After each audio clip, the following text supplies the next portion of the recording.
श्रीमते श्रीवराहमहादेशिकाय नमः। श्रीमते रङ्गरामानुजमहादेशिकाय नमः। श्रीमते वेदान्तरामानुजमहादेशिकाय नमः। श्रीमते निगमान्तमहादेशिकाय नमः। श्रीमते भगवते भाष्यकाराय महादेशिकाय नमः। श्रीमते भगवद्भूषणमहादेशिकाय नमः। श्रीतरङ्गमगनन्दिनी हेमाब्जनायिका समेत श्रीदेवनाथपरब्रह्मणे नमः। श्री अलर्मेल मंका नायिका समेत श्री श्रीनिवास परब्रह्मणे नमः। श्रीमान् वेंकटनाथार्य कवितार्किक केसरी वेदान्ताचार्यवर्यो मे सन्निधत्तां सदाकृति। சீரொன்று திருவேங்கடமுடையான் பாரொன்றச் சொன்ன பழமொழியுள் ஓர் ஒன்று தானே யமையாதோ தாரணியில் வாழ்வார்க்கு வானேரப்போ மளவும் வாழ்வு. சுவாமி தேசிகனுடைய கிருத்தியிலே ஒன்றமைஞ்சாலும் நமக்கு வைகுண்ட பிராப்தின்னு சுவாமி தேசிகனுடைய தனியிலே பெரியவா சாதிக்கிறார். அதனாலே அப்பேற்பட்டதான ஒரு மகத்தான ஆச்சாரியன் பண்ண கிரந்தமானது இந்த தயாசதகம். ஸ்ரீனிவாசனை பற்றி, ஸ்ரீனிவாசனுடைய தயையுடைய பரிணாமங்கள் என்ன அப்படின்னு சொல்கிற அந்த சந்தர்ப்பத்திலே சுவாமி தயை பற்றி பேசுறதுக்கு முன்னாடி ஆச்சாரியால் தான் நம்ம நமஸ்காரம் பண்ணணும், பெருமாளை சேவிக்கணும், விராட்டியை சேவிக்கணும், பராசரனை சேவிக்கணும்னு நமக்கு காட்டி கீழ் ஆறு ஸ்லோகங்களாலே அற்புதமாக நமக்கு விஷயங்களை கொடுத்து பிரபத்யே வந்தே பஜே இது மாதிரி பதங்களாலே அஞ்சலி வைபவத்தை சொன்ன சுவாமி தேசிகன். கீழ்ப்பாசுரத்திலே பிராட்டியினுடைய மகிமையை காட்டி சமஸ்த ஜனனியும் வந்தே சைதன்ய ஸ்தன்யதாயினின்னு காட்டி நமக்கு சகல ஜகத்துக்கும் பெரிய பிராட்டியே மாதாவானவள்னு காட்டி போந்தார். 7வது ஸ்லோகத்தில் இந்த பாசுரத்திலே பூபிராட்டியை நமஸ்காரம் பண்ணுறார். அப்படின்னா வந்தே விஷகிரீசைச்சமகிஷீம் விஸ்வதாரிணீம் தத்கிருபா பிரதிகாதானாம் க்ஷமயா வாரணம் யயா அப்படின்னு சாய்க்கிறேன். இந்த ஸ்ரீனிவாசனுக்கு உட்பட்டதானது இந்த 14 லோகம். இந்த லோகத்தையே தரிப்பவளானவள் இந்த பூப்பிராட்டி. இந்த லோகங்களை மட்டும் தன் வசத்திலே வைத்துக்கொண்டும் சீனிவாசனையும் சேர்த்து தரிக்கிறாய் இந்த பிராட்டி. அப்பேற்பட்டதான பூப்பிராட்டியை வந்தே விஷகிரீசஸ்ய மகிஷீம் விஸ்வதாரிணீம், அப்பேற்பட்ட பிராட்டியை நான் சரணமடைகிறேன் அப்படின்னு சுவாமி தேசிகன் சாய்க்கிறார். இந்த பூப்பிராட்டின வைபவம் சொல்லி மாளாது. வராக பெருமானுக்கு இவள் முக்கியமான பத்னியாய் விளங்குகின்றவள். அதான் சுவாமி சொன்னார் பூஸ்துதியில் சங்கல்பகல்பலதிகாம் அவதிங்ஷமாயாக ஸ்வேச்சா வராக மகிஷீம் சுலபானுகம்பாம் விஸ்வஸ்ய மாதரமகிஞ்சன காமதேனும் விஸ்வம்பராம் அசரணஹ சரணம் பிரபத்யே அப்படின்னு இந்த விஸ்வம்பரை என்று சொல்லக்கூடியதான இந்த பூமியை நான் நமஸ்கரிக்கிறேன். இவள் ஒரு கற்பக கொடி போன்றவள், அவர் காமதேனுவாய் விளங்குவள். இத்தகைய பெருமையுடைய பூமாதேவியை புகழென்றில்லாபடியேன் உன் நடுக்கீழ் அமர்ந்து புகுந்தேனே என்ற ரீதியிலே சுவாமி தேசிகன் பூஸ்துதியிலே சரணமடைகிறார். அது தனி பிரபந்தமாக பூப்பிராட்டிக்குன்னு அமைஞ்சது. வராக பெருமையும் பற்றி அங்கே பேசக்கூடியது. இங்கே தயை பற்றி பேசும்போதும் பெரிய பிராட்டியாரை சரணம் புகுந்தவர் பூப்பிராட்டியும் சரணம் புகுவதற்கு காரணம் என்னன்னா, எல்லா பிராட்டிகளும் பெருமாளுக்கு பத்னிகளாயிருக்கா. இன்னாரணை யாரென்று எண்ணுவார் இல்லை மாறி இவாளுக்கு இதுதான் என்ற நியதி இல்லாமல் எல்லா அனுகிரகத்தையும் எல்லா பிராட்டியும் பண்ணக்கூடியவாவா. அதனால பூப்பிராட்டிக்கு ஒரு தனியாக நமஸ்காரம் பண்ணுறது சத்சம்பிரதாயமாக இருக்குது. நம்மளுடைய எம்பெருமான் நமக்கு அனுகிரகம் பண்ண வேண்டும் என்று திருவள்ளம் கொள்கிறான். ஆனால் ஏதோ தடைகள் நம்மளை தாக்கிறது. அதெல்லாம் பொறுமையாக இருந்து விலக்கி விட்டு நமக்கு எம்பெருமானுடைய சீனிவாசனுடைய பரமானுகிரகம் ஒவ்வொரு ஜீவாத்மாவுக்கும் கிடைக்க வேண்டும் என்று தானே சங்கல்பித்துண்டு க்ஷமயா வாரணம் யயா தன்னுடைய பொறுமையினாலே அதை வாரணம் நிவர்த்தி பண்ணி நமக்கு கொடுக்குறாயோ. அதான் சொன்னார், வந்தே விஷகிரீசஸ்ய அப்படின்னு. ஆச்சாரியாலாம் லோகத்தில் பலவிதமாக இருக்கா.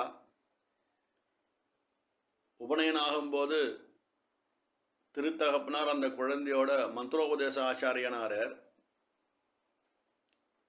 பலவிதமான ஆச்சாரியர்கள் லோகத்திலே உபதேசம் பண்ணக்கூடிய ஆச்சாரியாள், அந்த உபதேசத்துக்கு அர்த்தங்களை கொடுக்கக்கூடிய இன்னொரு ஆச்சாரியன், ஆச்சாரியன் உபதேசித்த விஷயத்தை சிந்தனம் பண்ணி வைக்கணும். ஸ்ரீபாஷ்யாதி காலக்ஷேபாதிகள்லாம் ஆச்சாரிடத்தை நமக்கு பரிபூர்ணமாக பிரசாதமாக கிடச்சிதுனாக்க அதை வேறு ஒரு பெரியவாட்டை உட்காந்து சிந்தனை பண்ணணும். நம்மளே படித்தா நமக்கு உபஸ்திதி ஆகாது. அதே மாதிரி அந்த ஆச்சாரல்கிட்ட முன் கோஷ்டியிலே வாசிச்சவா, இதில் நிறையா பல ஆவர்த்திகள் ஸ்ரீபாஷ்யத்தை பண்ணினவா, பகவத் விஷயத்தை ரகசியத்தை சாரம் கசடர கற்றவா கிட்ட போய் நம்ம உக்காண்டு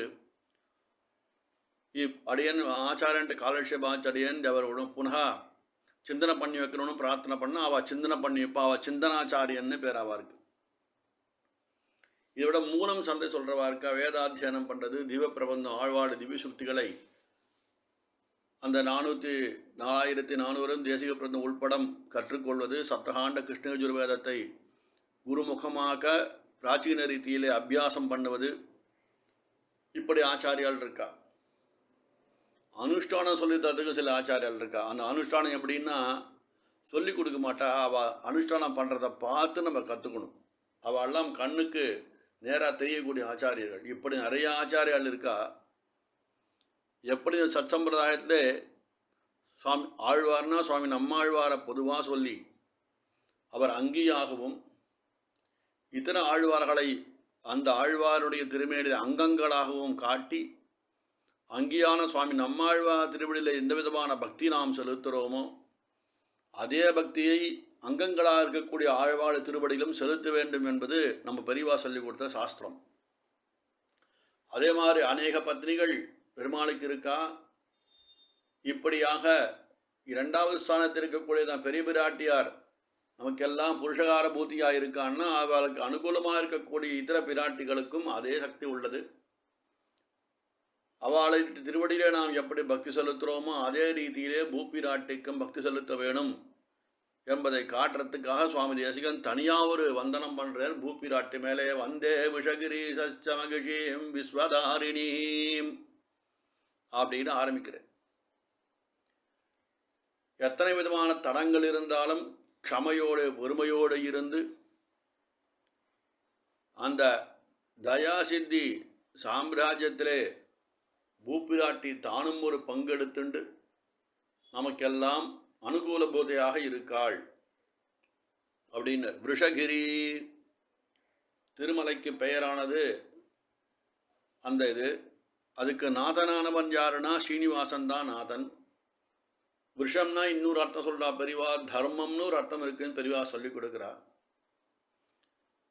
எப்படின்னா மலையே திருவிடம்னு சொன்னேன் சுவாமி நம்மாழ்வார். இந்த மலையே தர்ம ரூபமாகிய ஸ்ரீனிவாச ரூபத்திலே இருக்கு அப்படின்னு ஒரு அர்த்தம்.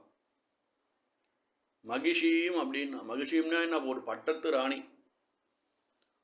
ஒரு பட்டத்து ராணி எவ்வளோ முக்கியமான காரியம் என்ன அப்படின்னா, ராஜா எப்பப்பெல்லாம் கோவப்படுறாரோ பக்கத்தில் உட்காந்துட்டு தர்ம ரீதியிலே நியாய ரீதியிலே சுவாமி கோவப்படாதையும், இந்த ஜனங்கள்லாம் நீ ரட்சிக்க வேண்டிய ஜனங்கள், கோபப்பட்டா இது அவளுக்கு ஒரு கஷ்டம் வந்துடும் சுவாமின்னு பக்கத்தில் இருந்து க்ஷமையோடு பொறுமையோடு விஷயங்களை எடுத்து சொல்லி, எப்படி ஒரு தகப்பனார் குழந்தையின் மீது கோபப்படும் போது ஜனனமாதாவானவள் அவள் சைகையினாலேயே தன்னுடைய பர்த்தாவை சாந்தப்படுத்தி கொஞ்சம் பொறுங்கோ, நாளைக்கு அடுத்த பரீட்சையில் குழந்தை நல்ல மார்க் வாங்குவான்னு சொல்லுவாள். அதே போல இந்த பூப்பிராட்டியார் பெருமாளுடைய சந்நிகிதமாக இருந்துண்டு க்ஷமை முக்கியம்னு சொல்லி தன்னுடைய பொறுமையை பெருமாளிடத்தில் ஆரோபித்து நமக்கெல்லாம் எம்பெருமானுடைய அந்த கோபத்தை நம்மேல் காட்டாமல் இருப்பதற்கு பரம உபகாரியாக இருக்கா இந்த பூப்பிராட்டி. ஒரு ராஜா கோபப்பட்டா எப்படி நியாயமான முறையிலே அந்த விக்னத்தை வாரணம் பண்ணுவாளோ அந்த காரியத்தை இந்த பூப்பிராட்டி நமக்கு பண்ணி கொடுக்குறா அப்படின்னு. வேற என்ன சுவாமின்னா விஸ்வதாரிணி அப்படின்னு. விஸ்வம் சகஸ்ரநாமத்தை சொல்றது, பெருமாளுக்கே விஸ்வம்னு ஒரு பகுதி, விஸ்வம் விஷ்ணுன்னு சகஸ்ரநாமம் சொல்றது. அனைவரையுமே தரிப்பவள் இந்த பூப்பிராட்டியாக பூலோகத்தை மட்டுமல்ல அந்த சராசரத்தையும் தாங்கின்றிருக்கா. எம்பெருமானையும் சேர்த்து தாங்கிறா இந்த பிராட்டி.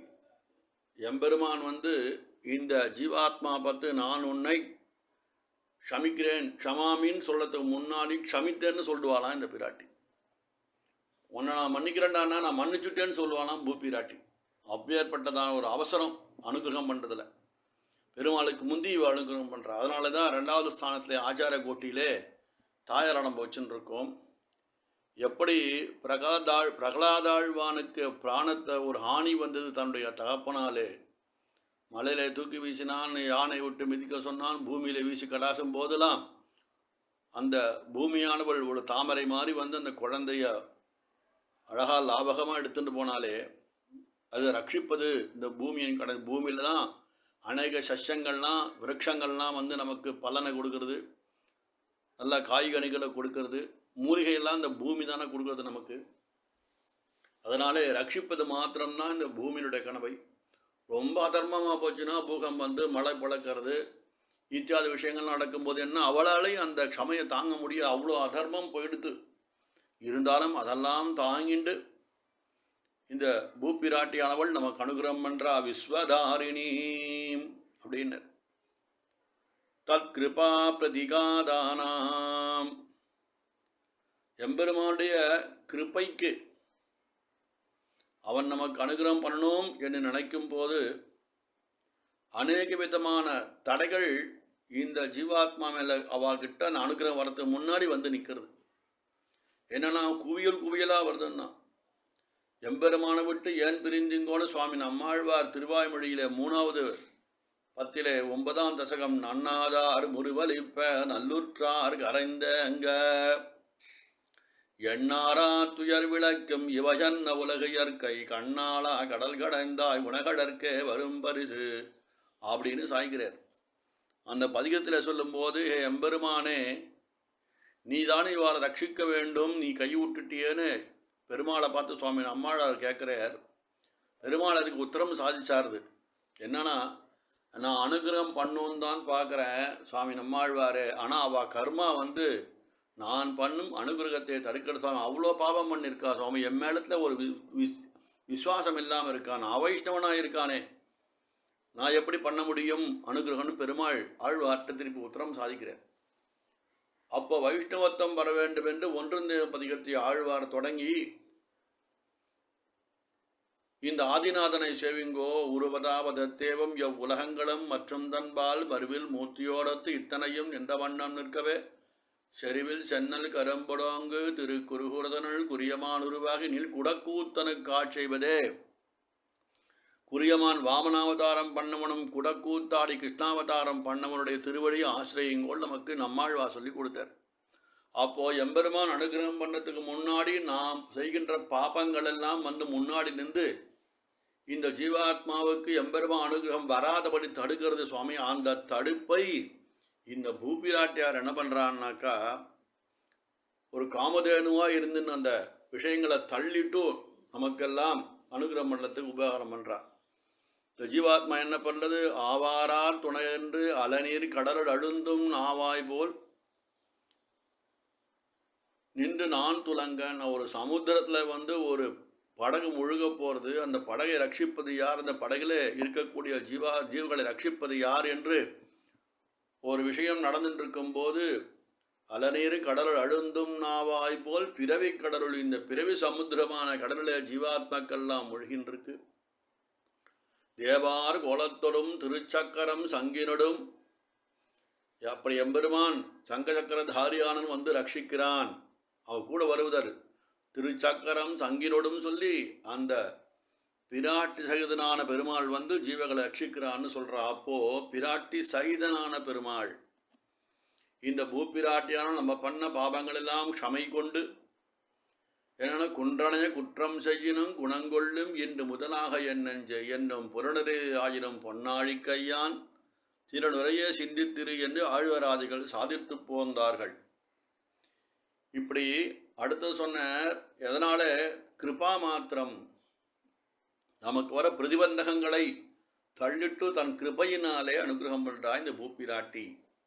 க்ஷமயா வாரணம் யயா அப்படின்னு பூமாதேவியோட குணம் க்ஷமைனாலே அதுக்கு இது பொறுமைன்னு அர்த்தம். பொறுமை தான் பூமி, அதுவே பூப்பிராட்டி, அதுவே திருநாமம் அதுக்கு.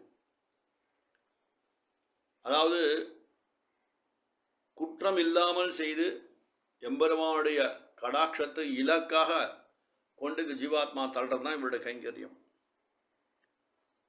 குற்றம் எவ்வளோ பண்ணாலும் சரி, இப்போ நம்ம குழந்தை தன்னடையா திறத்தகத்தை தாமரையால் ஆகிலும் சிறைகுறைக்கு மேல் என் அடியார் எது செய்யார் செய்தாரேல் நன்று செய்தார் என்பர் போலும்னு சொல்லி அந்த பாசுரத்துடைய தாத்பர்யாத்தை இங்கே நாம் ஸ்மரிக்கணும்.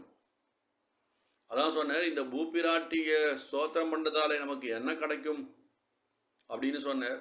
எல்லாம் கிடைக்கும்னு சுவாமி தேசிகன். எல்லாம்னு சொன்னால் என்ன சுவாமின்னு அர்த்தம்? எல்லாம்னு சொன்னால் என்ன? நீ எது பிரியப்படுறியோ கிடைக்கும்னு சாய்க்கிறேன். எப்படி ஸ்ரீமத் ராமாயணத்தை நாம் ஆவர்த்தி பண்ணாக்கா சகல ஐஸ்வர்யங்களுக்கு கிடைக்குமோ, குடும்ப விருத்தியும் தனதார்ய விருத்தியும் ஐஸ்வர்ய விருத்தி இதெல்லாம் கிடைக்கும்னு கடைசியில் அந்த பட்டாபிஷேக சர்க்கத்தில் சாதிச்சிருக்காளே வால்மீகி பகவான், அது அனைத்தும் கிடைக்கும்னு சொல்கிறார். இங்கே சுவாமி என்னன்னா, இந்த பூஸ்துதியிலே பல ஸ்துதியான அந்த ஸ்லோகம் கடைசியில் அஸ்யேசானா ஜகத இதியா சூயதே விஷ்ணு பத்னி தஸ்யாஸ்தோத்தம் விரஜிதமிதம் வெங்கடேசேன பக்தியா ஸ்ரத்தா பக்தி பிரஜய கருணா சேதனா சம்ஸ்துவானஹ யத்யத் காம்யம் சபதி லபதே தத்த தத்த பிரதிஷ்டாம். யத்யத் காம்யம் எம்பெருமானுடைய பத்னியாகிய பூப்பிராட்டி இந்த லோகத்துக்கு ஐஸ்வர்யானவள் என்று வேதம் சொல்கிறது. இந்த வேதம் என்ன போற்றுதற்கு உரியதான பிராட்டி. அந்த பிராட்டியை பூப்பிராட்டியை பற்றியதான இந்த பூஸ்துதியான ஸ்லோகத்தை வெங்கடேசனான நான் எழுதியிருக்கேன், பக்தி ஸ்ரத்தையோடு எழுதியிருக்கேன். அதே பக்தி ஸ்ரத்தையோடு யாதொருவன் இந்த ஸ்தோத்திரத்தை அனுசந்தானம் பண்ணுறானோ அவனுக்கு அவன் விரும்பிய அவன் கோரிய பலங்கள் அனைத்தும் விரைவிலே சாஸ்வதமாய் அனுகிரகமாகும் சொல்லிட்டு இந்த ஸ்லோகத்தினுடைய தாத்பர்யார்த்தம். யத்யத் காம்யம் சபதி லபதே தத்ர தத்ர பிரதிஷ்டாம் அப்படின்னு எது எதையும் விரும்பி கேட்குறானோ அதனையும் சபலமாகும் சொல்லி இந்த பூப்பிராட்டினுடைய பெருமையை காட்டுறார்.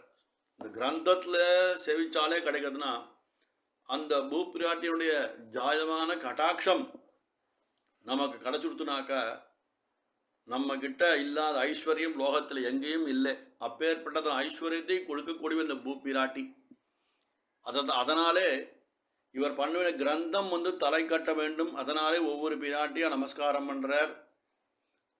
அதனால் பூப்பிராட்டிக்கு பிரத்யேகமான நமஸ்காரம் பண்ணியாத சுவாமி தேசிகன் வந்தே விஷகிரி சமகிஷேம் விஸ்வதாரிணீம் தத்கிருபா பிரதிகாதானாம் க்ஷமயா வாரணம் யயா அப்படின்னு 7வது ஸ்லோகத்தாலே பிரத்யேகமான ஒரு அஞ்சலியை பூப்பிராட்டினோட திருவடியிலே சுவாமி தேசிகன் சமர்ப்பிக்கிறாருங்க. கவிதார்க்கிக சிம்ஹாய கல்யாண குணசாலினே ஸ்ரீமதே வெங்கடேசாய வேதாந்த குரவே நமஹ.